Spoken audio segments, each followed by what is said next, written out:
So another stitch we're learning to do is called the back stitch. It's like the running stitch. It comes up through the fabric and then down, but on the down stitch, it always goes backwards. So I've got my needle with thread. I've got a knot at this end, and I have my fabric, and I already drew a line here. So I'm going to come up through my fabric, and I'm going to come up as close to that line as I can. But then on the down stitch, instead of going forward, I'm going backwards here.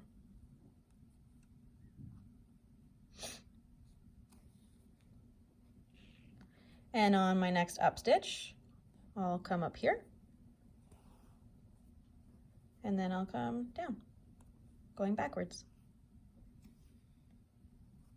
This makes a really strong stitch, which is why we mostly use this stitch to close up or to attach two pieces of fabric together, depending on what we're working on.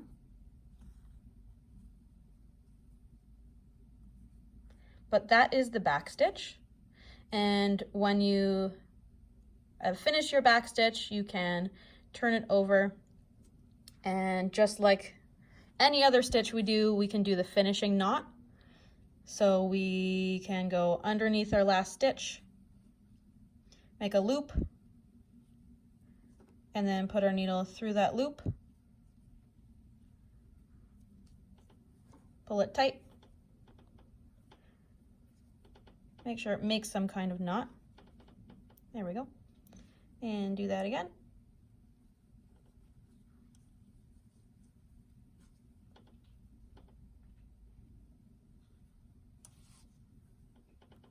Now it's nice and tight.